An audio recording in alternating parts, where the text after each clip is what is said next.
guys, good evening. Um, Sorry, the webinar got started a little late today because of some technical issues. Am I audible to all of you?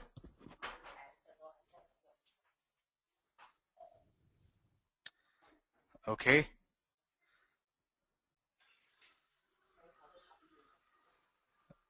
Am I audible? Okay. Thank you, Saket. Thank you, Peter, for the feedback.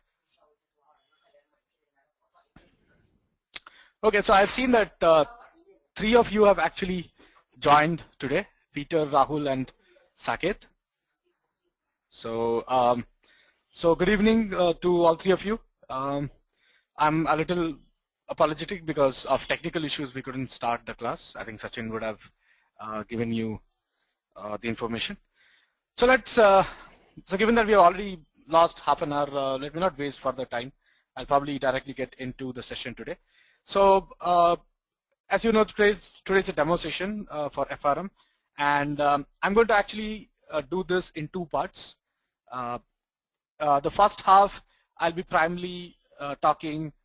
I'll take a particular topic. The topic that I've chosen today is probability. Okay, so we'll learn some basics about probability, relevant to what we're going to study in FRM. And then the second half, I'll try to answer all questions that you might have in terms of about the FRM exam, what kind of preparation you need to do, what are the reference materials that are useful and stuff like that. Okay, so first half probably for 30 minutes, given that we are running short of time, I'll probably take a topic on probability. We'll try to have a discussion in the class. The idea of doing this is two-pronged. One is to give you some insight about the kind of topics that you're going to deal with when you're going to take up FRM exam. And the other aspect to this session primarily would be to give you an insight about how typical classes in Pristine, typical webinar classes in Pristine happen, so that you get some idea about how to interact with the faculty, how the classes usually happen, and stuff like that. Okay, so that is what we'll focus during the first half of the session, and the second half will primarily talk about any question that you might have on a FRM exam, either structure of the exam, how to go about preparing it, whether it's useful for your career or something like that. All right. So let me start. As I said, we're going to talk about quantitative methods. In particular, we'll talk about probability. So before I start the session, I want to make sure that you guys understand. I want to give you some background about how to use webinar classes. So as you could imagine by now, I usually let all your microphones in mute state, primarily because in webinar classes we don't have the luxury of looking at each other's face, so it becomes very difficult to know who's talking and who's not talking, right? So in order to avoid confusion because of this fact that we can't see each other's face, many people can end up talking at the same time and becomes a big mess. So in order to avoid that confusion, usually we follow this methodology where the presenter, that is instructor, usually talks, and I have kept all your microphones on mute so that even if you talk, then others, including me, can't hear them. Then how do you interact with the instructor or rest of the class? You use your question box, right? So you have your question box, and whatever you type, any question that you might have, you can type it on the question box. I promise that I'll first read out the question so that everybody else in the class get to know what the question was, and then I'll go on to proceed with the answer. Okay, so that's so this methodology works quite well because it's usually a one-way communication rather than allowing a lot of people to talk at the same time. Okay, guys. So let's start the demo. Before I get into this, you need to know that your FRM level 1 exam is basically a multiple choice question, right? It's a one grand exam which runs for 4 hours. Okay, previously they used to do 2 sessions, 2 hours in the morning and 2 hours in the afternoon, but now it's one single session for 4 hours. And it's basically for FRM level 1, you'll get 100 multiple choice questions. Okay. Each question will have 4 choices. Obviously, you have to tick the most appropriate choice. There is no negative marking, so that's good from an exam perspective. Okay. The other thing that so having understood this grand scheme of thing, the one that we are going to focus today is probability. Probability comes under the section of quantitative methods, or quantitative analysis in FRM level 1, and the weightage given for quantitative analysis is around 20%.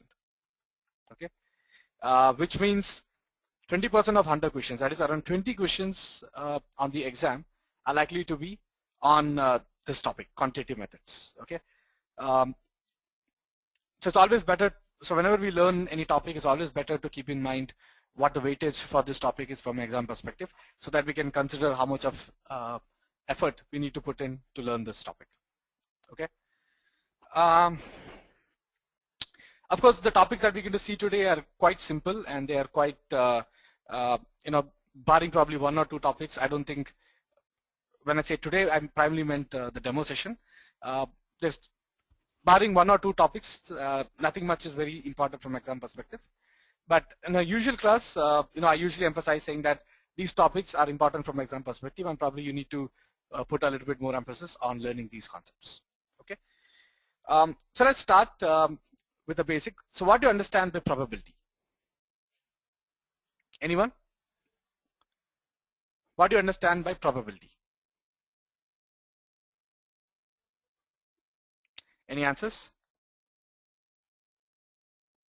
Peter, Rahul, Saket? Okay, Saket says it's chance of happening of an event. Yeah, that's very good, right? So Peter says it's the odds of a result occurring. That's also a good definition. Okay, so primarily, as you have already said, right, probability first and foremost apply for something which is uncertain, right? So this is very important, right? You have some event which is uncertain, some situation that is uncertain, and because it is uncertain, you talk in terms of probability. Okay. For any uncertain situation, there may be various possible outcomes. Okay.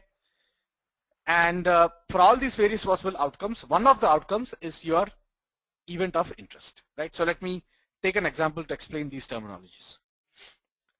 So all of you are going to write FRM level 1 exam. The result of FRM level 1 exam is an uncertain event, right? Because you don't know whether you'll pass, whether you'll not pass, etc., etc. Okay. So any uncertain event, any uncertain situation is given a technical name, random variable. It's random because it's uncertain. You don't know what the output will be. Okay. So in our example, the result of your FRM level 1 exam is the random variable because it's uncertain. Any uncertain event, any random variable has set of possible outcomes. Okay. So in our example, what are the possible outcomes? You may either pass the exam. So one possible outcome is passing the exam, or you may fail the exam, right? So there are only 2 possible outcomes of a random variable, which is results of an FRM exam. Outcome 1, passing the exam. Outcome 2, failing the exam, right? A sample space is nothing but set of all possible outcomes, right? So in our example, we say random variable is result of FRM exam. Sample space is basically listing all possible outcomes. So all possible outcomes here are pass, fail. All right. Now probability is, as you guys said, is basically telling what are the chances of happening of an event, but the event is your outcome of interest, right? So when we talk in terms of probability, we are saying what are the chances that the event of interest, that is, we have a random variable which has all possible outcomes, but one among the outcomes is the event that I'm interested in. So probability tries to answer a question, what are the chances that a random variable, basically which is an uncertain situation, which has all possible outcomes. Among the all possible outcomes, the outcome of interest, that is the event of interest that I'm interested in, happens. Okay. So I may ask a question, what is the probability that I'll pass the exam, right? So here the random variable is results of the FRM exam, which is an uncertain situation. The possible outcomes are either you may pass the exam, you may fail the exam, but the event of interest is you passing the exam, right? So you're asking a question, what are the chances, what is the probability that I actually pass the exam? Okay, let's take a slightly different example. We all understand cricket very well, so I'll give an example out of that, right? So let's say we have India and Australia are going to play a cricket match or cricket series, right? Let's say cricket match. Let's say it's a one-day cricket match. So as of today, let's say tomorrow if India and Australia are going to play a cricket match, then this is a random event. The result of the cricket match that is going to be played tomorrow between India and Australia is a random event because it's an uncertain outcome, right? What are the possible outcomes that you may attach for this random event? As Ravi Shastri always says, all three results are possible. India will beat Australia, Australia will beat India, or it's a draw. Okay, or if you're talking in terms of one day, probably it's a tie, right? So all four results are possible, right? Ravi Shastri is famous for basically quoting things that everybody knows. So he keeps saying that midway through the match he'll say, at this point all three results are possible. India will beat Australia, Australia will beat India, or it's a draw. Okay, so same thing, right? For a random variable, that is a random variable which is a result of India-Australia cricket match. Basically it's a random variable because it's a uncertain situation. What are the possible outcomes? Either India beats Australia, or Australia beats India, or it's a draw, or if you're talking about a one-day match, it's a tie, right? What is your event of interest? Probably India beating Australia, right? So out of all possible outcomes, your particular outcome that you're interested in is India beating Australia. So when I ask what is the probability that India will beat Australia, basically I'm saying that tell me the chances of occurrence of this event of interest. All right. So that is at a very high level probability. Now the way you measure probability, probability is basically a mathematical way of measurement. Okay. So when I say, as we all said, right, I'm basically trying to ask what are the chances. When I say what are the chances, I want a numeric value. Okay. So probability at a very high level is nothing but assigning a numeric value to my chances of occurrence. Okay.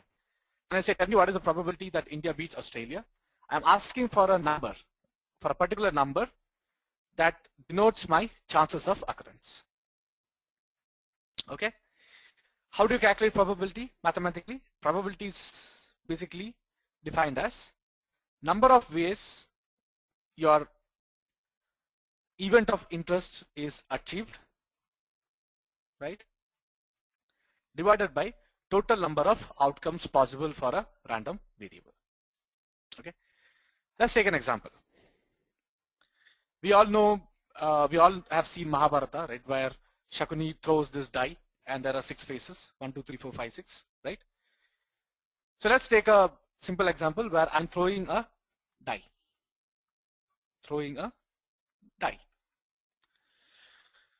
When I throw a die, is it a uncertain event? Yes. So basically your random variable is throw of a die and figuring out what face you get, right?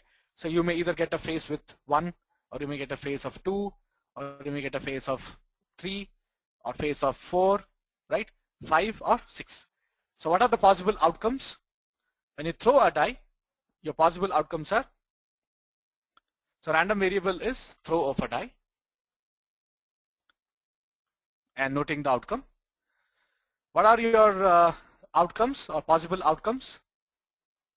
I may get a face with 1, or I may get a face with 2, 3, 4, 5 or 6. Am I right? Now if I ask, what is the probability that when I throw a die, I get a face with value equal to 1? Okay, that is when I throw a die, I want to get this. Right? As I said, probability is basically a numeric measure. It is given as number of ways I can get my event of interest divided by total number of outcomes possible for this random variable. So in our example, what is the denominator? That is, what are the total number of outcomes possible? There are 6 possibilities. 1, 2, 3, 4, 5, 6. So denominator becomes 6. Numerator, how many number of ways can you get your event of interest? Here the event of interest is getting a phase with 1. How many ways? Only one way. So probability becomes 1 by 6. Are you guys following this? Okay. Let me take a slightly different example. Same random variable, that is, I'm going to throw a die. Obviously the outcomes are same. I may get a phase of 1, 2, 3, 4, 5 or 6. But now my event of interest is getting a phase with value equal to an even number. Right? So I'm saying when I throw a die, I want to get a phase which is an even number. Now how do you assign probability? Denominator, again, number of outcomes, which is 6. 1, 2, 3, 4, 5 or 6. What are the number of ways you can achieve event of interest? 3 ways. If you get 2, that is an even number. If you get 4, that is also an even number. If you get 6, that is also an even number. So how many ways can you achieve your event of interest? 3 ways. Probability becomes 3 out of 6. Okay? Yeah, Saket says it's 50%. Exactly. Alright? So this is the idea, right? So probability at a very high level is nothing but assigning a numeric measure of chances of some event of interest, right? First and foremost, as we have seen so far, probability is only defined for uncertain event. If something is certain event, if it's certainty, then probability will be always maximum, 100%. Okay? If something is uncertain, you may either pass the exam, you may fail the exam. India may beat Australia or Australia may beat India. If something is uncertain, then it makes sense to talk in terms of probability, right? So by talking in terms of probability, we implicitly assume that there is a random variable. There are a set of possible outcomes, and among them probably a few set of outcomes are your event of interest. So when you're asking probability, you're saying, tell me what are the chances of occurrence of these event of interest. Okay? Any questions?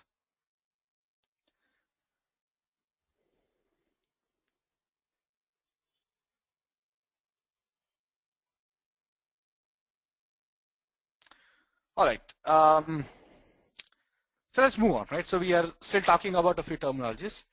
You have terminologies like mutually exclusive events and exhaustive events. Okay? A mutually exclusive event, as the name implies, basically says that if one event happens, then others are guaranteed not to happen. Okay? They're mutually exclusive. That is, if one happen, other will guaranteed not happen. What are the examples? When I throw a die, if I get an output as 1, then the other 5, 2, 3, 4, 5, 6 are mutually exclusive. That is, if 1 happens, I'm guaranteed not to get 2, 3, 4, 5 or 6. Right? In other words, there will be no possibility of getting an output which is in between these two. It's never that I get 50% 1 or 50% 2. Right? Or 30% 1, 70% 2. Whenever I throw a die, if I get the output as 1, then automatically it rules out the possibility of getting 2, 3, 4, 5, 6. Okay? So they are called mutually exclusive. That is, if one outcome happens, it's guaranteed that other outcomes have not happened. Alright? The other terminologies that you need to know is exhaustive event. Exhaustive event says these are all the only possible outcomes for a random variable. So once again, when I throw a die, the output 1, 2, 3, 4, 5, 6, the set of outcomes 1, 2, 3, 4, 5, 6 are exhaustive because these are the only possible outcomes that I can ever get when I throw a die. I may never get a value less than 1, I may never get a value more than 1, or I may never get a value in between any of these 6 values. Right? I'll take another example. Again, a very textbookish example, but easy to understand, right? When I throw a coin, what are the possible outcomes that I can get? I may get a head, or I may get a tail, right? If I get a head, can I say safely that it rules out the possibility of getting a tail? It does, right? In other words, I'll never get a chance, I will never get a situation where there is a 50% head or 50% tail, right? Either I get head, in which case I'm guaranteed not to get a tail, or I get a tail, in which case I'm guaranteed not to get a head. Therefore, head and tail, the two possible outcomes, are mutually exclusive. They're also exhaustive because for a toss of coin, the only possible outcomes are either getting a head or a tail. There's no third possibility. Okay. So head and tail together are said to be mutually exclusive events as well as exhaustive events. Are you guys following? Any questions so far? So what are all the terminologies that we have seen as of now? Probability is basically a numeric measure of chances of occurrence.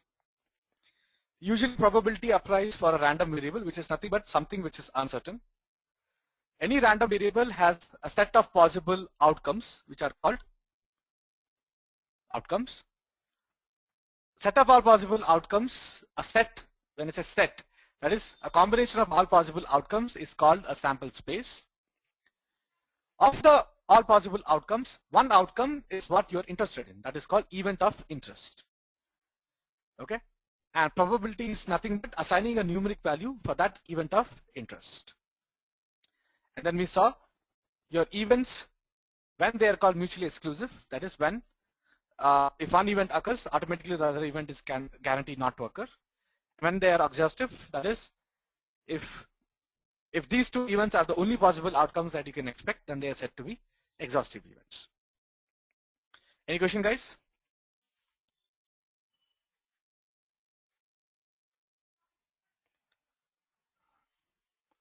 Okay, thanks for the feedback, Peter.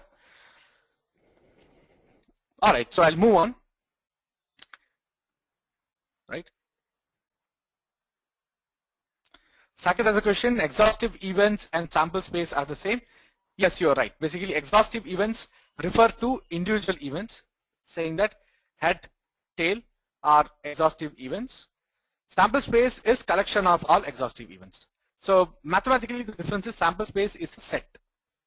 Okay, whereas exhaustive events plus individual events, head, tail, or in case of a die, 1, 2, 3, 4, 5, 6.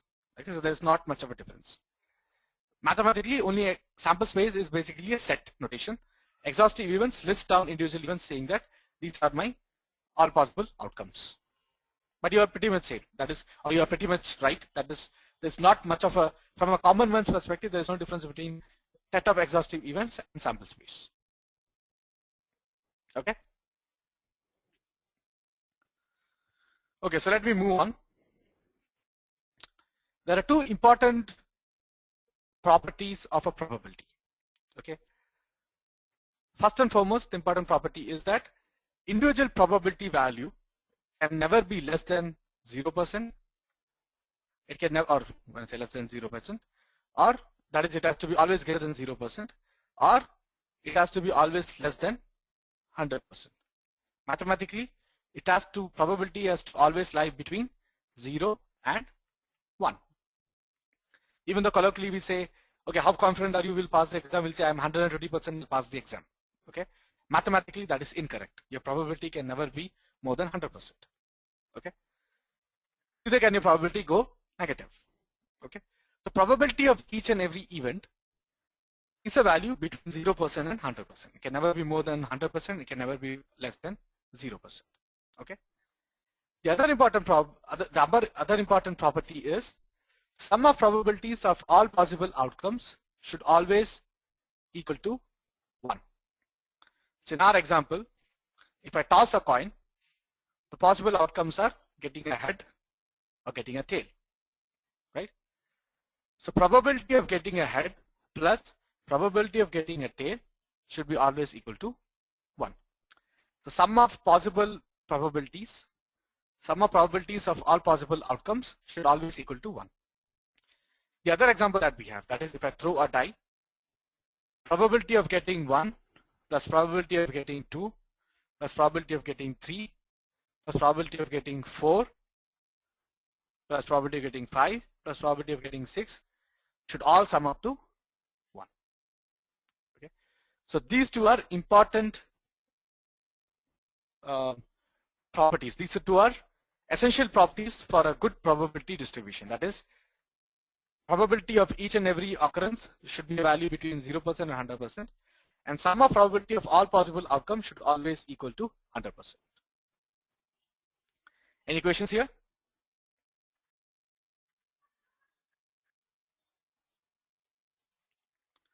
No question? All right. So let's do a small problem. As I said, my idea of giving demo, I've taken a very simple example, but it was more an idea to say, what kind of questions or what kind of topics would you usually come across. Okay. Let's try to do this question. See if I can get this answer right.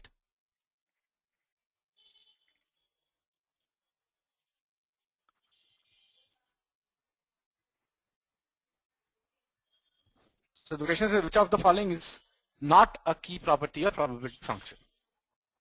1. Each individual probability must lie between 0 and 1 inclusive. Second, sum of probabilities over the entire range of random variable must be equal to 1. So what should be the answer?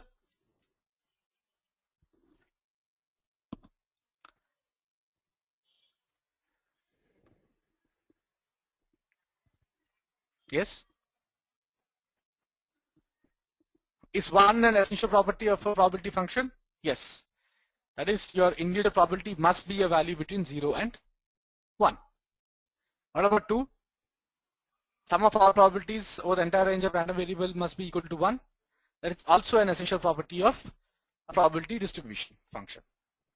Therefore, the only choice has to be none of the above, because you're looking for not key property. Are you guys following? Saket, thanks for the answer. How about Manish, Peter, Rahul? Are you guys following what we are having a discussion here?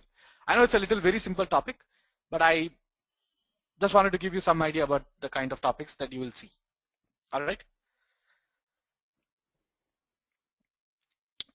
So now that we have seen a simple topic, let's see a little complicated topic. Okay. So the next concept that we're going to see is going to be a concept of unconditional probability and conditional probability. Okay. So let me try to take an example. If I ask you a question, what is the probability that you will pass FRM level 1 exam? You come back and tell me it's 80%. Okay. If I ask you a different question, what is the probability that you'll pass FRM exam given that I've already leaked the question paper to you? Would your answer be the same or would it be different?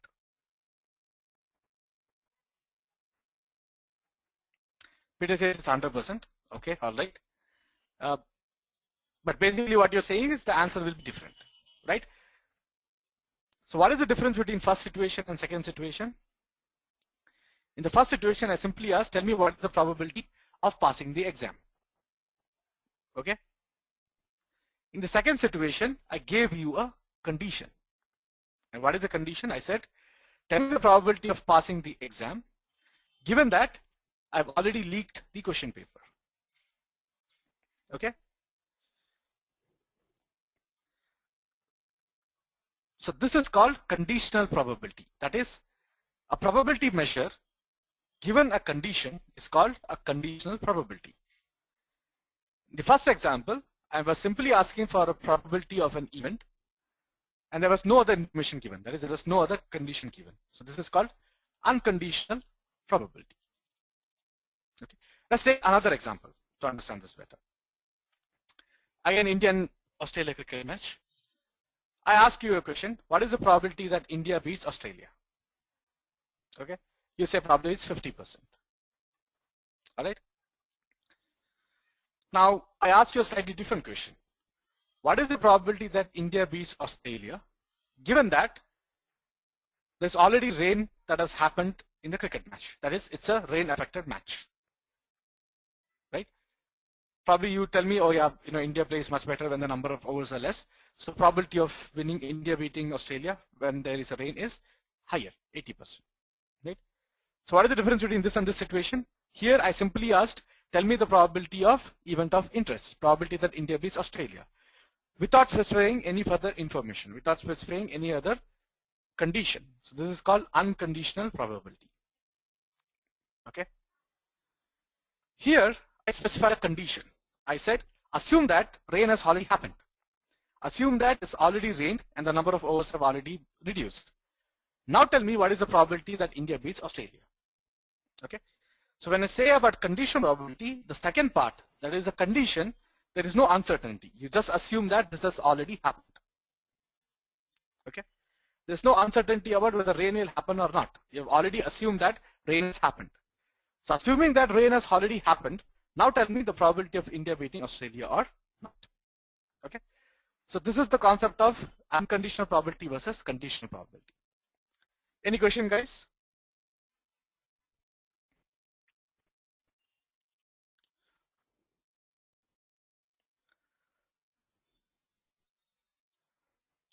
All right. Peter has a question. Aren't you assuming that India will do better in the rain? Yes, yeah, that is an assumption. The point that I'm saying is your probability value can be different when a condition is attached. Okay. In my example, I was assuming that India does better, but if you assume that India doesn't do better, the value may be lower. The point that I'm saying is the same question, that is when you ask probability for the same event of interest with and without condition, depending on if you think there is an impact of the condition, then your answer may be different. Okay. So in our example, we assume that rain has an impact on India or Australia winning. Okay. There may be an example where probably there is no impact. So I'll give you an example, right? So let's say there is an India-Australia cricket match, and let's say there are elections in Somalia. I don't even know whether there are elections in Somalia. Okay, I'm just taking an example. Now, let's say party A wins election in Somalia. Okay. So now if I ask a question, tell me the probability of India beating Australia, given that party A has won the elections in Somalia. Now common sense tells you that there is no relationship between these two events. If party A wins elections in Somalia or party B wins elections in Somalia, it will have no impact on cricket match, right? So then when I ask the question, tell me the probability India beats Australia with and without the condition. That is, if I ask a question, tell me the probability India beats Australia, you say 50%. Now when I add a condition saying that, tell me the probability that India beats Australia, given that party A has already won elections in Somalia, your answer may not be different. Your answer may still be 50%, right? So the point is, conditional impact or conditional probability can be different if you assume that the condition has an impact on the outcome. If the condition has no impact on the outcome, then we say your unconditional probability equal to conditional probability. That is, by adding the condition, there is no change to the probability measure. Okay, Peter, hopefully this gives you a better idea of what we're talking about, right? All right, any other question, guys?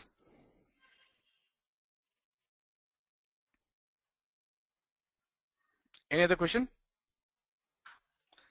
All right, so I think probably what I'll do is I'll end this topic of quants primarily here, because I know a lot of you might have questions about what is FRM exam all about, how do you go preparing for the exam, stuff like that. So the reason I took this 15-20 minutes, once again my apologies that we started a little late, but the reason I did a quick demo of some of the basic topics is primarily to give you an insight about the kind of topics that you learn, and as I said, give you some idea about the kind of webinar sessions that we usually conduct. Okay. So unless you have any questions, I'll move on to the part about all about FRM exam. You know what this exam is all about, and of course, you know, my primary job would be to answer any question that you might have. So given that all of you have come for this demo, I assume that you already have some background about FRM exam, and you're primarily looking to get your questions answered. So any question that you might have in terms of what the exam is, what are the centers, what are the fees, anything, we'll try to answer it here. All right. So let me move on. So this is a important thing that all of you need to know about. So this is more about CFA. It's actually about FRM. Okay. So it's not CFA, it's FRM eligibility. So for FRM exam, you need to know certain basic things. That is, the FRM exam have two levels. You need to clear level 1 exam, and you also need to clear level 2. It's basically called part 1 and part 2 exams. So there are two parts for the FRM exam, and you need to clear both of them to be eligible for FRM designation. Okay. Both these exams happen twice a year. That is, your part 1 as well as part 2 happens both in May as well as November of every year. So the next immediate exam will be conducted in May. And you can write either of them. That is, you can write either part 1 or part 2 in either May or November. So basically what you can think is, you can actually write part 1 exam in May this year, May 2013. And then you can, if you clear part 1, you can happily write part 2 during November 2013. So within a year, you can actually finish your FRM exam part. All right. The FRM certification, that is your FRM charter, what we call, is different from passing the exam. So even though you may pass the exam, you may still not get your charter, because the requirement for charter is what is given here. You need to, first requirement is obviously that you need to pass the exam. Second is you need to have a membership in GAP. GAP stands for Global Association of Risk Professionals, which is the body that conducts your FRM exam. And you can have a membership by paying your annual fees. Okay, annual fees range anywhere around $200 to $500 depending on your membership. Okay, so every year you have to pay this annual membership fee. And what is more important is that you need to have 2 years of experience in the field of financial risk management or any other related field. Okay, usually it's a very subjective topic. That is, anywhere if you're remotely related to finance, it's very easy to get this qualification. Okay, so you just need 2 years of experience in any field which is related to finance. So if you have to pass the exam, that is both part 1, part 2 exam, and you have to have at least 2 years of experience in the field of financial application, and then you can, and of course you have to pay your annual fee, and only then you will get your FRM certification. So only when you get FRM certification, you can put FRM besides your name. Okay. So by simply writing the exam and passing the exam, you can't use FRM designation. All right. So I have one question from Saket. He says, I want to ask what are the prospects for CA. Saket, are you asking what are the prospects for FRM if you have done CA, or what exactly? Like, are you asking about? Okay, so Saket says, I'm asking what are the job prospects of doing FRM if I have done CA. See, FRM is primarily meant for financial risk management. Okay, so the focus of FRM is risk management primarily. Okay, so the typical job profile that you can look after doing FRM would be as given here, right? You may either enter into a risk management field of a big fund house, that is a hedge fund or a mutual fund. You can become a chief risk officer. You can become a risk analyst, head of operation risk, stuff like that. Okay. Another very common job profile that you may get after risk management would be credit risk analyst, right? So you may get into any credit rating agency like CIBIL, CRISIL, S&P, Moody's, etc., etc., right? So anywhere you have risk management, anywhere you have management of cash flows, identifying risk, managing risk. I know a lot of students who do FRM and they get placed in the treasury department of a company, right? So good thing is risk management is a generic field. It's not only limited for financial organization. Even your manufacturing firms, even your big firms like cement industry or steel industry will also need to manage their cash flows, will also need to manage their financial risk, right?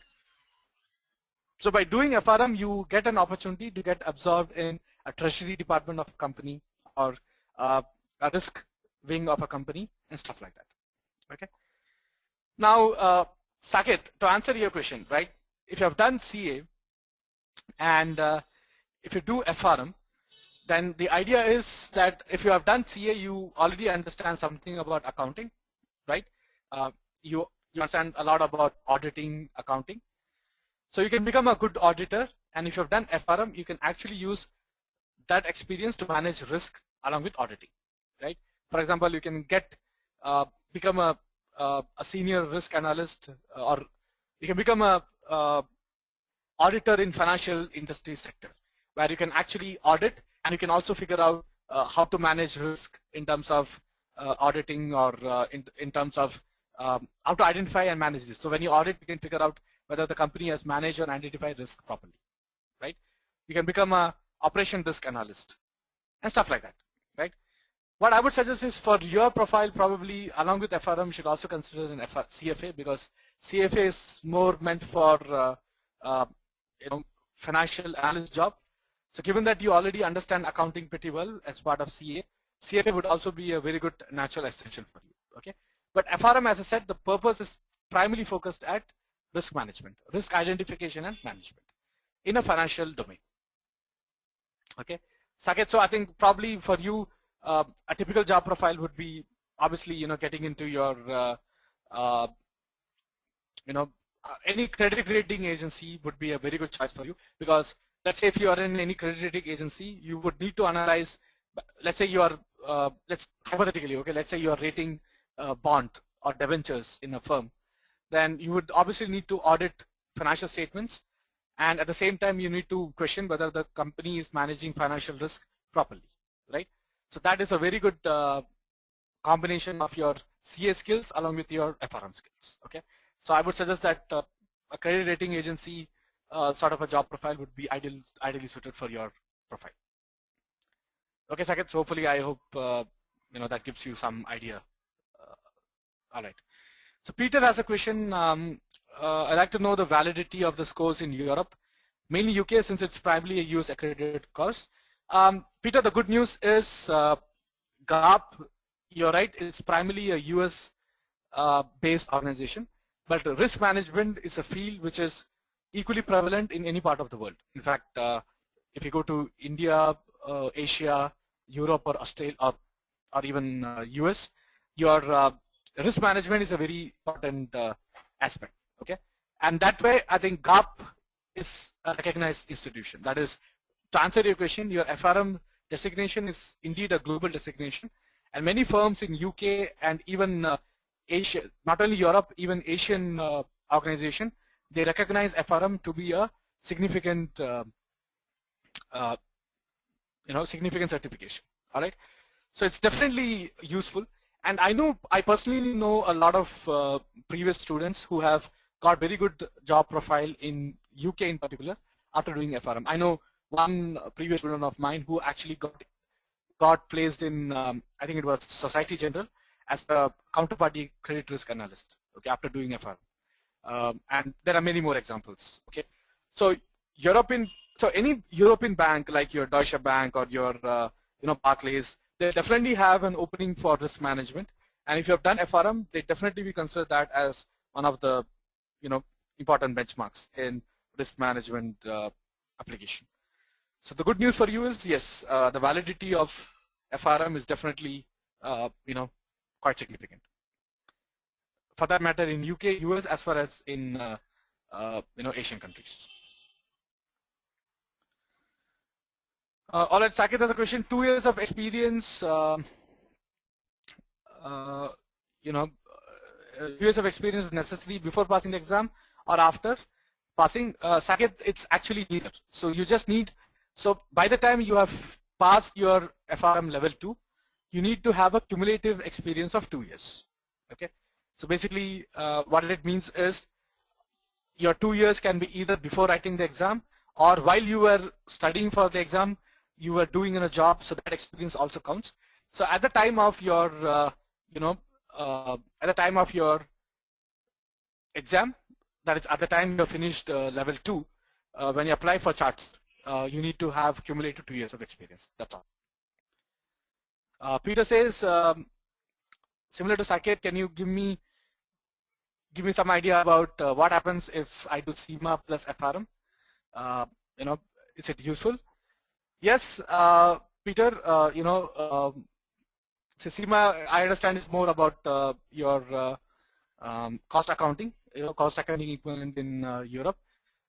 Once again, the focus of cost accounting or general accounting is basically to identify inefficiencies, right? And to see how so whether it's a CA or SEMA course, you are learning how to audit things very well, right?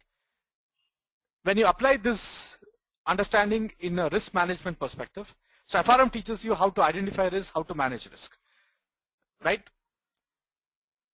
So when you apply your auditing, accounting, your cost management skills in financial risk management, I'm saying these two are very, they are like brothers and sisters, right? The moment you talk about cost management, the moment you talk about, auditing, accounting, you are inherently talking about how to identify and manage risk. So it's a very good combination to have these two. That is, if you're CA with FRM or if you're SEMA with FRM, you already have an overlap of risk management. So by doing an FRM, you are getting one more accreditation on your resume saying that, hey, I know cost management, I know accounting, I know auditing, I also know how to manage risk. Okay, so it's definitely a very useful combination to pursue. Manish has a complaint. Can you please speed up and cover more points? Okay, Manish, so I'll try to be a little fast. So let's move on. So I think the exam pattern is given here. That is, your exam is primarily 4 hours exam, as I said. So this is no longer true. Okay, it's not 2 sessions of 2 hours each. Now they have made it 1 session of 4 hours directly. Okay, and for part 1 there are 100 multiple choice questions. Each question, as I said, will have 4 choices, A, B, C, D, and you have to obviously go for the most appropriate choice.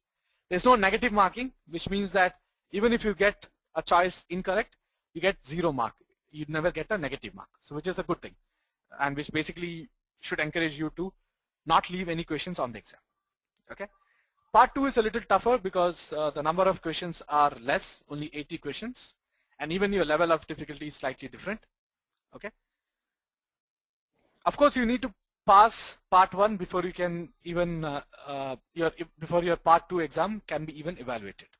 Okay. The good thing is both part 1 and part 2 are held twice a year, May and November. All right. So let's focus more on part 1 because that is going to be your first obstacle that you have to cross.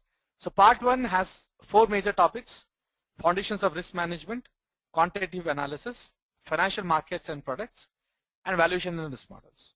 And here is a weightage given 20, 20, 30, 30. As I said, the quantitative analysis is given a weight of 20%. So around 20 questions would be from quantitative analysis. Okay. So there are 2 good things that you should be happy about. One is that it's a multiple choice questions. There are no negative markings. And the other thing is that the exam is percentile based. Okay, percentile based basically means that your absolute marks doesn't make a difference.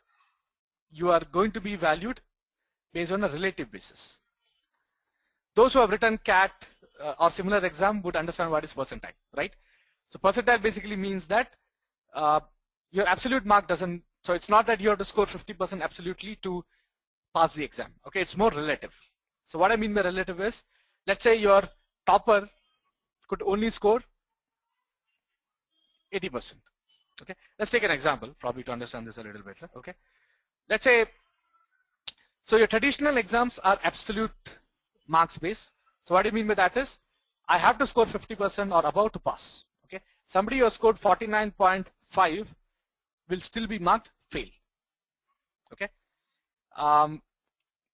so let's say you have an exam where the topper scored 50.5%.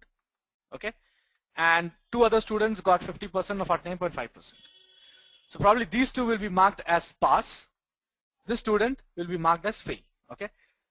The problem with absolute marking is If you look at these two students, there is nothing much separating them, right? He scored 50%. He unfortunately scored 0.5% less. But the result is so different. Okay, so that's why people came up with the idea of relative evaluation, saying that I don't care what your absolute marks are, only tell me how you fare relative to the topper. So in the same example, your topper who scored 50.5% get 100th percentile. Okay, and others' marks are regraded based on the percentile. So this 50% becomes basically 50 by 50.5%, whatever, the 99th percentile. Okay, and this guy 49.5 becomes 49.5 out of 50.5. He also gets a good percentile, let's say 96 percentile.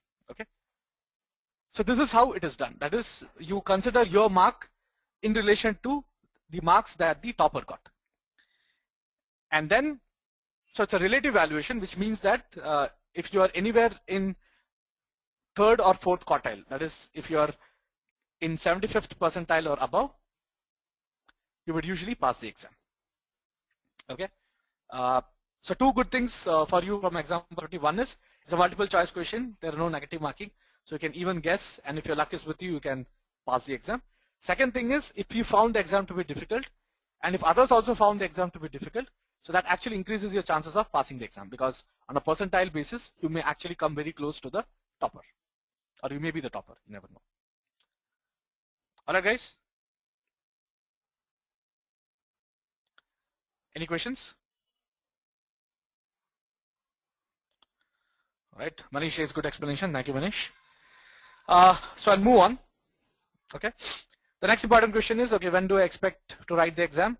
As I said, both level 1 and level 2 are given on Saturdays as well as, happen on both May as well as November. So the first, or the closest for you is third Saturday of May, where you can write level 1 exam. Okay. Exam centers are given here, Delhi, Mumbai, Chennai, Bangalore, Hyderabad, and Kolkata. So there are totally 6 centers where you can give this exam. Fees are also important part, right? So if you look at it, importantly, you pay fee in terms of dollars. So you have to consider your exchange rate fluctuation, obviously. And there are benefits given for those who come early, right? So people who come earlier, they get a discount. I think these dates are a little old because they apply for November exam. For your, I think for your May exam, your recent dates are, I think you have 3 cutoffs, obviously. That is, I think we all have missed your first cutoff already. The second cutoff, if I'm not wrong, is around Feb 15th. That is, if you register before Feb 15th, you pay around $775. And the last chance for you to register for the exam is March 15th. If you pay your fee between Feb 15th and March 15th, you end up paying a higher amount. So early you register, the better it is for you, because you pay a lower amount. And in particular, if you consider the exchange rate fluctuations, that becomes quite a significant amount that you save. All right.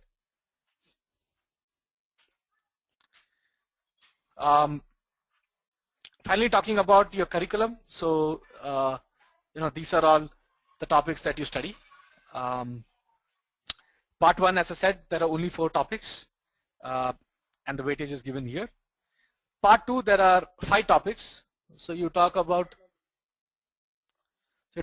market risk management, you talk about credit risk measurement, operation risk measurement, and there's an important topic which is current issues in financial market. Okay, so I always keep saying this, that is, your part 1 is generally considered to be foundation course. Your part 2 is where your whole meat of your FRM topic is, right? So in part 2, you study about how to manage market risk, how to manage credit risk, how to manage operation risk, okay, how to manage investment-based risk. And there is also a topic added, which is what are the current issues that you see in financial market, okay? And here you learn a lot about various regulations such as Basel II. Now Basel III has also come, and FRM is going to add that soon, okay? So this is where I think, your real mileage you get out of FRM exam, because in part 2 you learn very recent topics, and you learn topics which are very relevant for your industrial job profile. How to manage credit risk, how to identify and manage market risk. Okay, your part 1 is more foundation course. So basically the idea is those who come from non-finance background or non-mathematical background, by part 1 you now get some basic calibration done. That is, you now reach a level where you can understand basics about finance, you can understand basics about mathematical procedures. And once you have passed foundation, now you're ready to learn, take a deeper dive into individual topics. And that is where your part 2 comes. All right. Any questions so far, guys?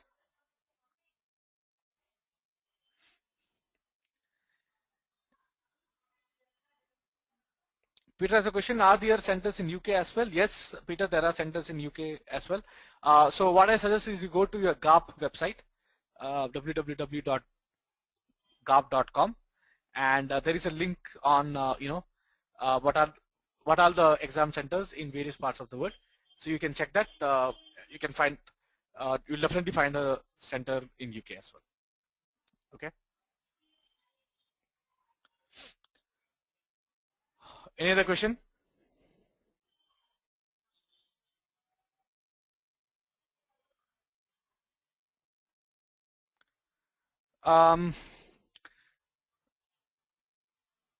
Okay, Peter has a question. How much of actual financial modeling is involved in this course?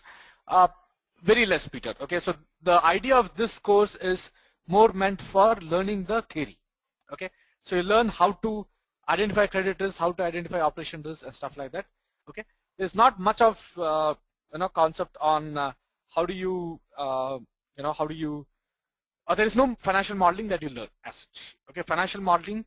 So for you to do financial modeling, you need to have two things. One is you need to understand how to use Excel better, and you need to understand how to apply your concepts that you learn in finance. So your FRM exam helps you with latter. That is, it tells you how to use, what are the financial concepts that you need to know. Once you know financial concepts, and once you get a understanding of Excel management, you can actually combine them into a good financial model. All right. So to Peter answer your question, no, not at all. I think the focus of this exam is not about financial modeling. The focus of this exam is to give you the necessary theoretical concepts related to financial industry. Okay. Second, as a question, Pristine provides face-to-face classes in Delhi for CFA or FRM. Yes, Pristine has online or if you say offline classes for FRM in Delhi. Okay, you should contact your career counselor. So at the end of this presentation, I'll leave you with names and numbers of various career counselors. You can talk to them and they'll guide you with the rest of the process. Okay. And there is also an online mode. So Saket, as we are talking about, so this is a demo that I'm conducting for online batch.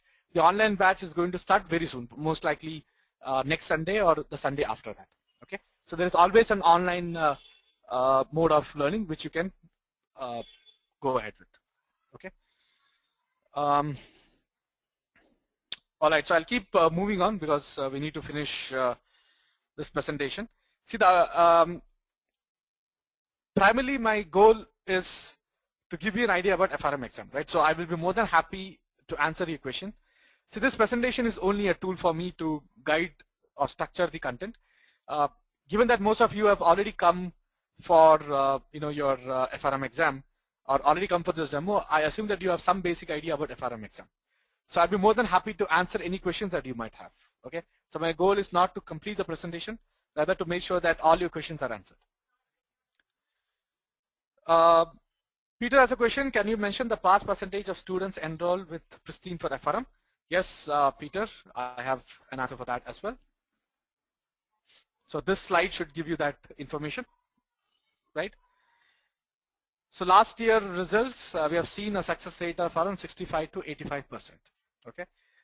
For FRM, it's usually on the higher side. You get around 70 to 75% students passing. Okay.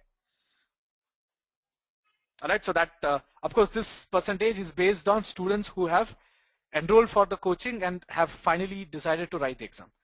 There are obviously going to be some students who may, for whatever reason, for whatever personal reason, or for lack of enough study, decide to postpone the exam to the next cycle. So then you don't consider them in that number. Okay. Manish has a question. What is approximate cost of online course for part 1 and part 2? Yes, Manish. So I'll give you this information.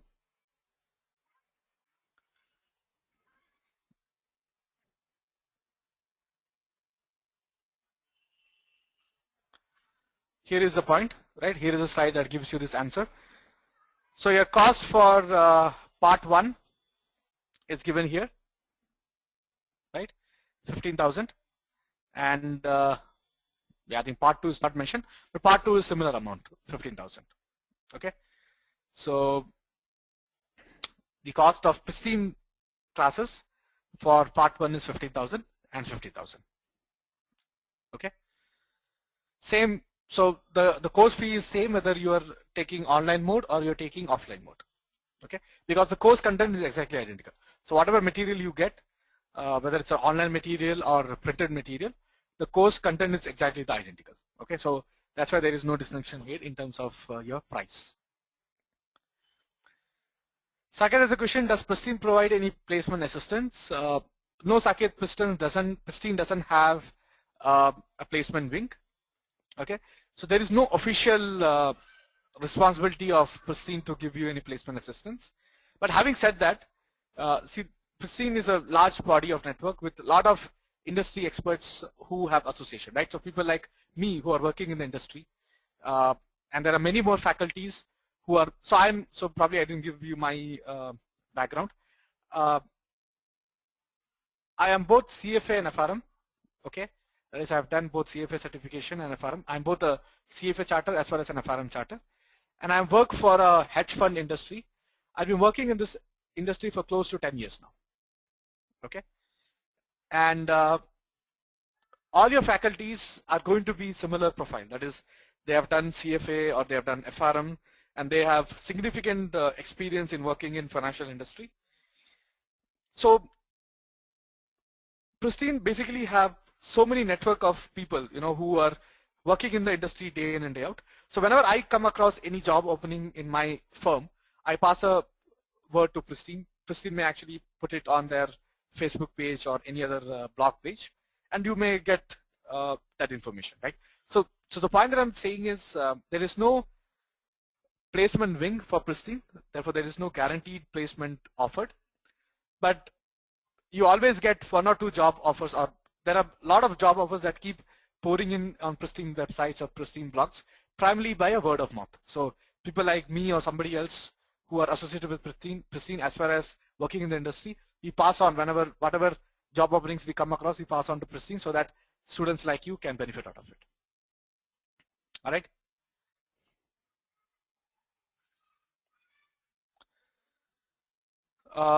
So Manish has a question: is the faculty same for online and classroom training?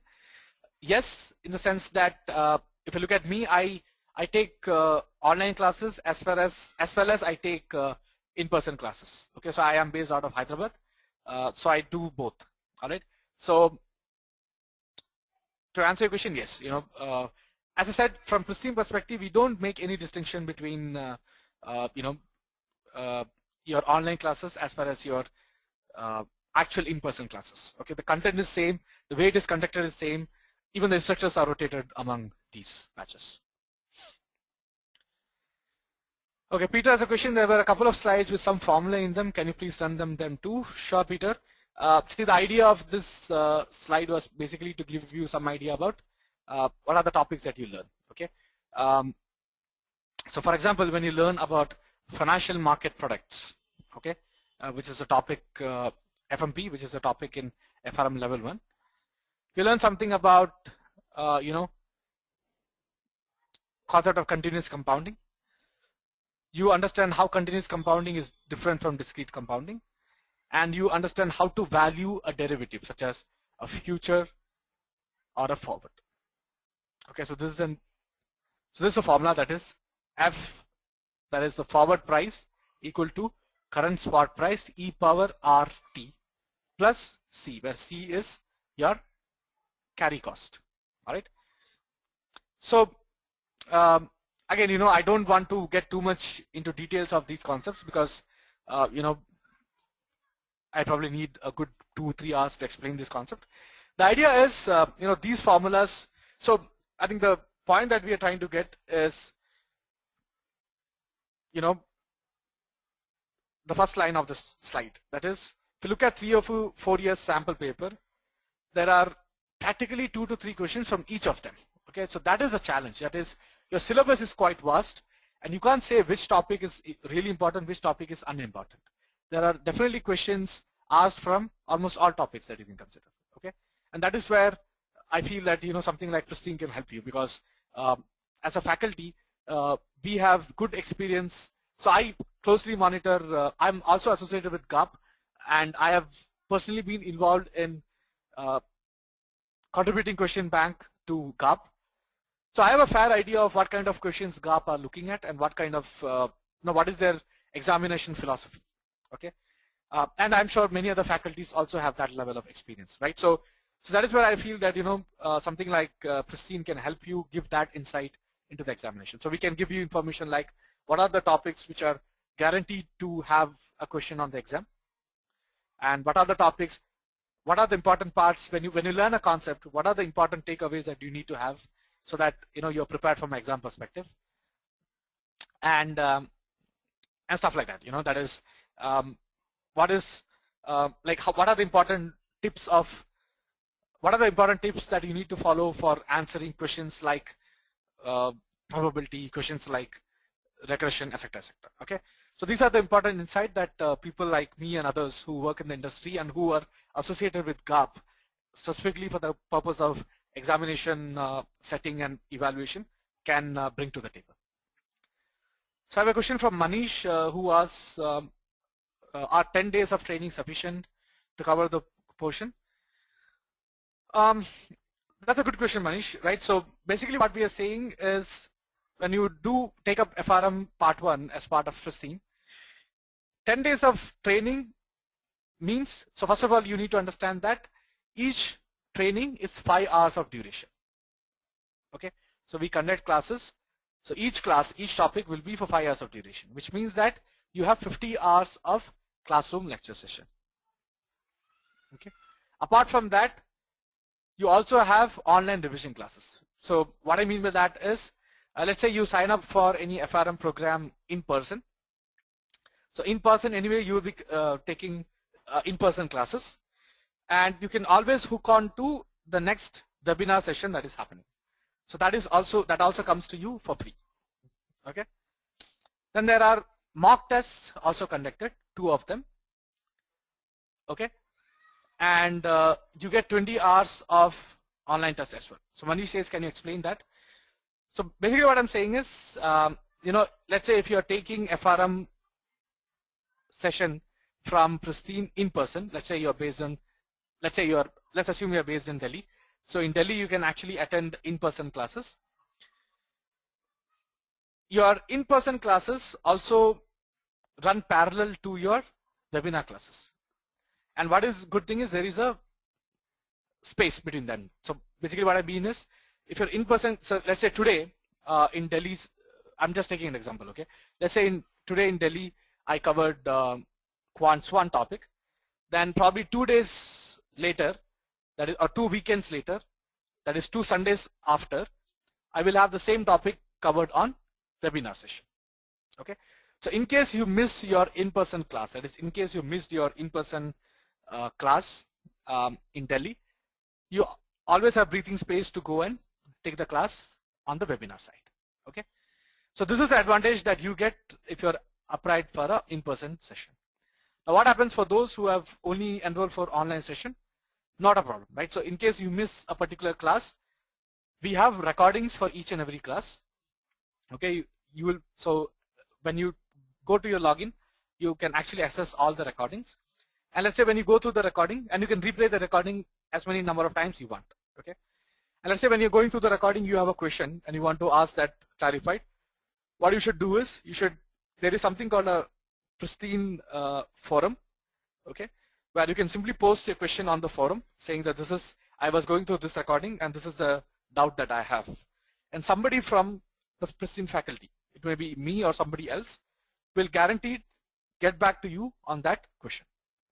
Okay, so even if you miss a particular lecture, it's not the end of the world, because you can always revisit the lecture using video recordings. Okay, and some extreme cases, if you feel that one particular topic is not easily understood, probably you need more time to revisit the same topic, we can also set up another session to revisit or to revise the same topic.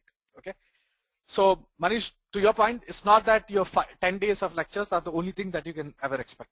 Okay, if you know, Pristine is flexible that way, that if you require any more assistance, we shall be always available to help you. Manish says, so you think 50 hours is enough to cover entire portion? Yes, in a way, right? So if you compare your part 1 syllabus versus part 2, part 1 is relatively less. Okay, so 50 hours should be enough to cover the entire portion. But important thing that you guys need to follow is that Pristine classes are not meant for first time study. Okay, so it's not that you don't open your book and you expect to come to Pristine class and suddenly magically expect to learn all the topics. Okay, Pristine sessions, the way you should approach your Pristine sessions are more to clarify doubts. So what I mean by that is, every Wednesday or every Tuesday, schedule is already prepared and it is shared with you guys to know what class you're going to have for the upcoming weekend. Okay, so by Tuesday this week, I know what classes I will have for the upcoming Saturday or Sunday. So what you should do ideally is study of your own the topics. So let's say this Tuesday there is an announcement made that next Saturday, Sunday, your topics will be, or the quants topic will be covered in Pristine. So then ideally what you should do is you should do some effort to learn quants topic from Tuesday till Saturday, Sunday. So do a first-hand reading of the concepts. Obviously when you read, there will be many concepts which are either not clear to you or you don't understand how it is used practically in a financial industry. And that is where I think you should use Pristine lectures. So Pristine lectures are, as I said, not meant for first-time study. If you're only going to be relying on Pristine lectures, you're going to have a lot of difficulty. Okay, because imagine you're going to talk so much during a 5-hour lecture. If you're using that as a first-time opportunity to learn, obviously you can't remember so many concepts in a 5-hour duration. Okay, so Pristine lectures are primarily meant for a second-hand revision or for clarification of questions. And more importantly, Pristine lectures, so whenever I take a lecture, right, my primary purpose is to let you clarify any questions you have on the concept. So I explain the concept, I try to get all your questions answered regarding the concept, and then I proceed to the next important step, which is make you solve questions on that concept. Okay, because your output on the exam would be to solve questions. So learning or understanding a concept can be totally different from applying the concept to solve a problem. Okay, so the focus of Pristine lecture, ideally, in my opinion, is to make you prepared for exam, and therefore we try to solve as many questions as possible. Okay, so that's my suggestion. That is primarily don't take your Pristine classes as a first-time learning opportunity, because obviously you're going to have a lot of difficulty. Imagine the amount of topics that we will cover in 5-hour duration. Okay, I can't even focus for a 3-hour movie. Imagine if I had to focus for 5-hour duration, and if I'm learning everything for the new. Okay, so the idea of Pristine, or the way you should approach Pristine, is that make a first-hand reading of all your concepts. Obviously you will have a lot of questions. You will have a lot of, there may be again 1 or 2 concepts which you have no idea what they have described, and then you can actually use Pristine as an opportunity to clarify your questions, and more importantly, solve questions, solve problems related to that concept, and see whether you can apply your understanding in solving problems. Okay, so Manish says, but will it cover, that is, will 50 hours of training cover all the topics at least once? Yes, the whole idea is it is a comprehensive training, right? So the way we have structured the classes is the 50 hours, each and every topic is covered at least once. That is, we give an idea of what the concept is, what you should learn, or what is your output when you say that you have learned the concept. That is what you should be able to do. What is your skill that is expected once you say I have learned this concept. And finally, we'll also solve 1 or 2 questions on that particular concept. Okay. Sagar, there's a question. Does GAP provide any study material for FRM? Yes, GAP provides study material for FRM. So let me take you to that slide, which can give you some benefit.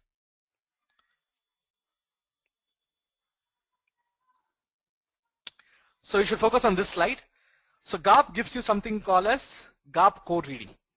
Okay, for both part 1 and part 2. It's a very comprehensive study material, around 4,000 pages. Obviously, you have to pay money to get this. So if you go to GAP website and request for GAP code material, I think it's around, I'm not exactly sure, but I think it's around $250. Okay. And apart from that, I strongly recommend 2 other important books. One is Philip Jorian, he's the author. It's called FRM Handbook. Okay, FRM Handbook by Philip Jorian. It's a very, very useful book because this guy, that is this book, has a set of questions which are previous year's question papers for FRM. Okay, so when you start solving those questions, you get what are the typical kind of questions you can expect on the exam perspective. Okay, so Philip Jorian FRM Handbook is one book that I strongly recommend. Another one is Options, Futures and Other Derivatives by an author called John C. Hull. Okay. Even otherwise, these 2 textbooks are very useful textbooks, and we usually say that, you know, if you are in finance industry, then your Almira is incomplete without these 2 textbooks. Okay, these 2 textbooks are considered to be basic requirements for you to survive in the financial industry. Okay, so your Option, Futures and Other Derivatives by an author called John C. Hull, and FRM Handbook by author called Philip Jorian. These 2 are good complements to your FRM core reading, which GAP gives anyways, okay, which is a paid material, obviously. So I hope that answered your question, Saket. Okay. Peter has a question. I'm based in UK and quite keen to pursue. So Peter has a question. You know, there may be possibilities that I may miss live lectures. So is the 50 recordings in gold package the same video recordings? Yes, Peter, the point is, as I said, right, Pristine is quite flexible that way. So it's not, so what happens is, you know, you will have multiple batches happening. So let's say you have enrolled now and you want to apply for FRM exam in May. Okay, so there is one batch going on now, and let's say if you miss one particular session, you have 2 possibilities. One is, if there is any other batch also happening simultaneously, you can always hook on to that. Okay, and that is absolutely free of cost. It's not that nobody will stop you from attending a same lecture again in a different batch. Okay. The other possibility is, let's say you happen to miss the other batch also. The other possibility is you can actually go for these video recordings. Okay, video recording is not bad because you know, the flow of, so what are the video recordings? So for example, I'm doing this classroom, doing this interaction right now with you, right? All this is being recorded and it will be put up as a video recording. Okay, so a video recording is nothing but a recorded session of an actual live class that has happened.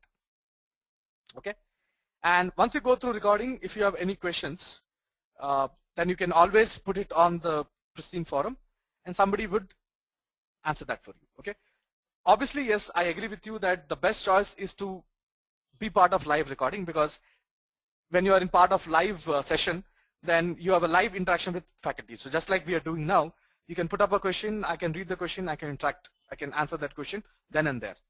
Problem with recording is you have to first go through the recording. If you have any questions, you have to make note of it and then put it on the Pristine forum. So I agree, I definitely agree that live sessions are better than recordings, but hey, at least you have a recording to fall back to in case you miss the live session. Okay, and what's more, sometimes there are multiple batches conducted. So in case you either missed one session in one batch or you want to sit again for another same topic again, you can always hook on to the next batch. So that way Pristine is quite flexible. Okay. Mani says, yes, but since we are working, we will be dependable on the coaching. So yes, you know, you should depend on coaching, Manish, but so here is the deal, right? I did my CFA and I also cleared my FRM while I was working. So never did I leave my job. Okay. And I understand this. In fact, if you ask me the power of certifications like CFA and FRM, first of all, they are very recognized. And B, the advantage is you can actually do these certifications while you're working. So they never require you to have a full-time participation in a program. Okay. And believe me, in industry, there is no substitute to job experience, right? So CFA and FRM give you a golden opportunity because you can accumulate your job experience at the same time write these exams and pass the exam. Okay. Having said that, obviously the biggest challenge is how do you manage your study and work. Okay. Believe me, it's never going to be easy because there will be work pressures. There will be day when you are extremely tired, but still you have to study for FRM. Okay. So, you know, my suggestion is those who strike a balance between work and study hold the key for passing the exam. So what I mean by that is, my suggestion is every day at least try to study for 2 hours or 3 hours every day. Okay, it's very, very important to make sure that you study on a daily basis. Okay, what happens otherwise is during Monday to Friday you will not study anything from FRM, and suddenly Saturday to Sunday you will do superhuman effort. You put 16 hours, 20 hours of studies, but all this goes for a waste because by the time the next Saturday, Sunday comes, you would have already forgotten what you studied last Saturday, Sunday. Okay, so it's very, very important that you study on a daily basis, and it doesn't require much, right? Probably 2 hours every day. 2 hours you can always find, right? You may find early in the morning, you may find late in the night once you come out of office, or even during office hour, probably you can reduce your lunch. Instead of 2 hours of lunch, you can do 1 hour of lunch, whatever, right? So it's more for you to introspect to figure out how you can find 2 hours a day, but all it requires is just 2 hours every day. And if you're disciplined in studying every day, believe me, FRM should not be difficult at all for you. Okay, so it's very, very important that you study on a daily basis. Otherwise, you're going to be always finding it difficult because the challenge of these exams is that you have to balance your work along with studies, and that's easier said than done.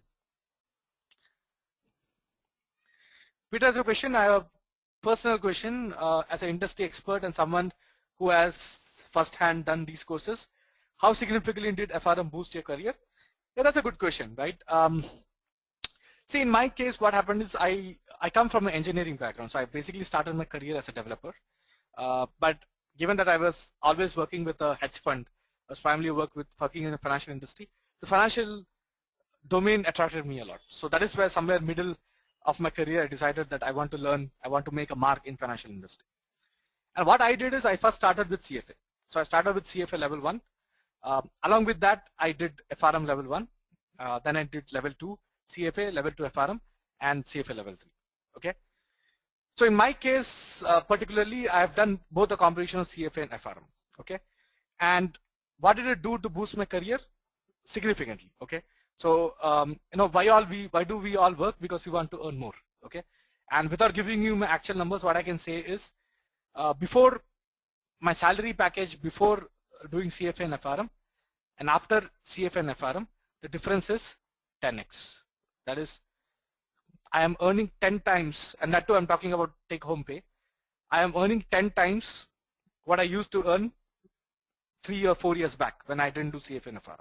Okay, so that's the difference that it makes. Okay, yes, you have to believe me in what I say. All right.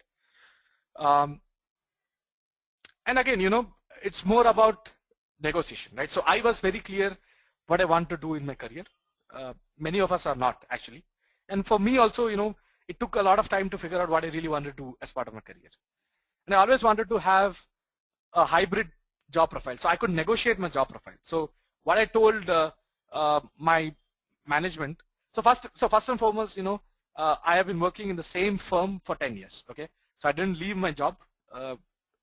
So the same firm where I started as a programmer or as a developer, now I have reached a state of associate director. Okay. And I could negotiate a career. So what I told my management is that, hey, I'm ready to study CFA and FRM, learn something in, or make a mark in financial industry. What are you going to give me in return, right? So they told me, okay, whatever, you know, you tell me what you want to do, and we'll see if we can carve out a role for you.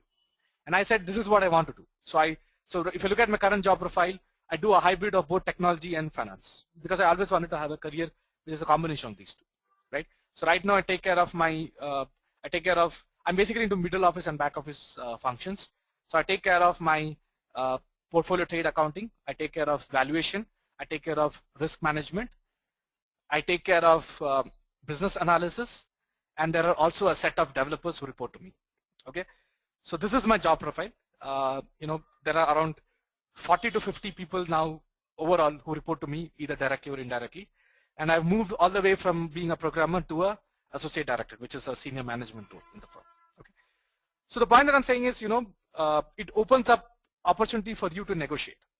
Okay, we all want to do something. So why do I want to spend 1 lakh or 2 lakhs investing in these programs? Because at the end of the day, I want to earn more. Okay, if you have to earn more, you have to always you should be smart to negotiate. You need to negotiate, saying that yes, I'm going to do this. What are you going to give me in return? Will you increase my salary, right? And luckily for me, it worked. Okay, for me, my management was indeed looking for a role like this, and and by doing CFA and FRM along with my engineering background, I can carve out a role which is a hybrid of technology and finance.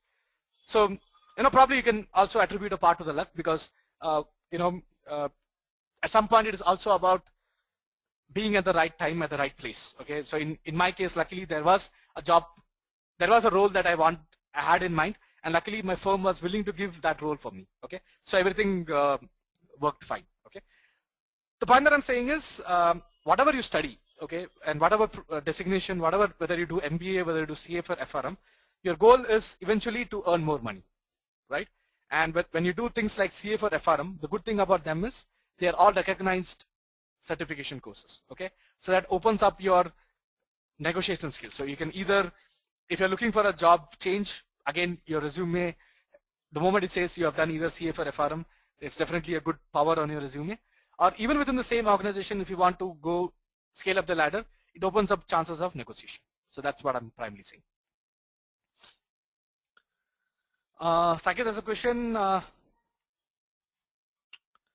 want to ask if CFA would more beneficial to start with my CA. See, Saket, again, as I said, right, you need to first answer the question, what is the job profile that you're looking for, right? So if you're looking for an opening let's say if you're looking for an opening as a credit risk management or a counterparty credit risk analyst, then probably with CA you can always do FRM. Okay, it's a very good combination. On the other hand, if you're looking for a job profile in asset management, let's say you want to become a trader, you want to become a portfolio manager 10 years down the line, then probably CFA is a good choice with CA. Okay, so I can't really answer that question. My question is, or rather you should ask this question saying that, what is the job profile that you want to have? At a very high level, CFA helps you in equity research, trading, asset management, anything to do with asset management. That is either your equity research or trade management, portfolio management. Whereas FRM deals more in risk management. So it's like, some trader trade for you. You have to identify risk and manage risk. Okay.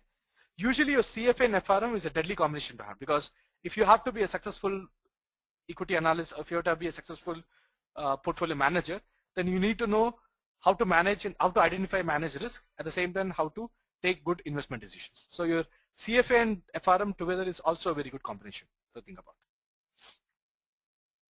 Okay, so Saket, again, you need to ask yourself, what is the career that you're looking for?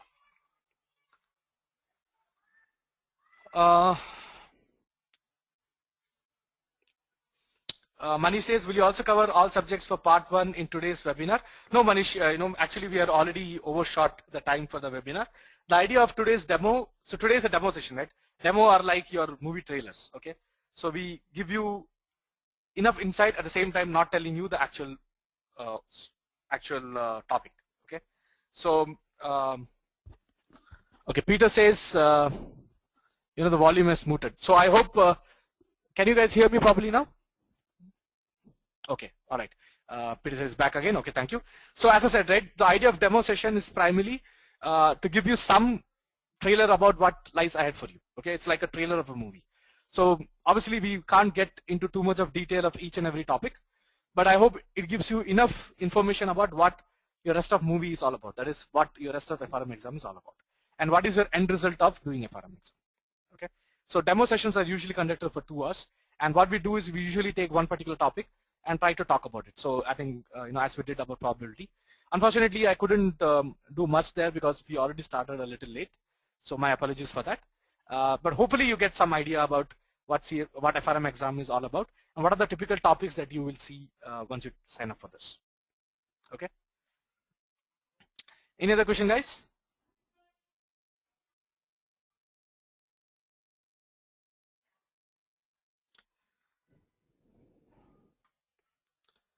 No other question?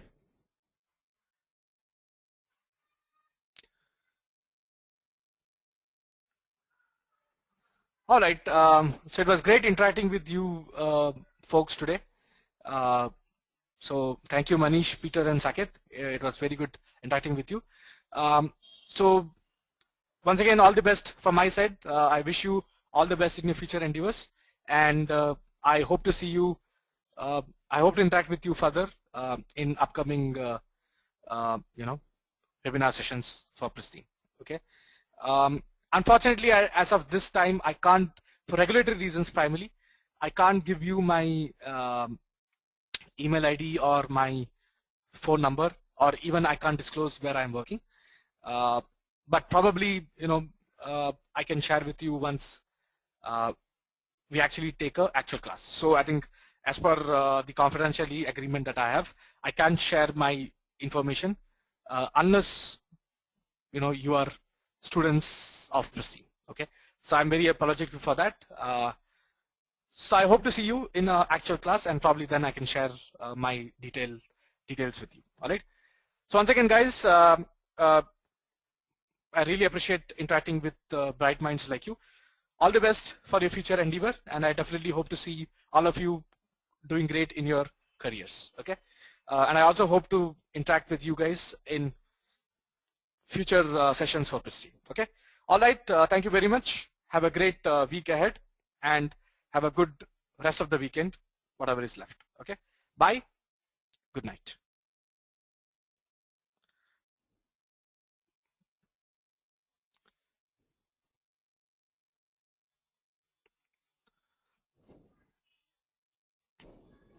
The organizer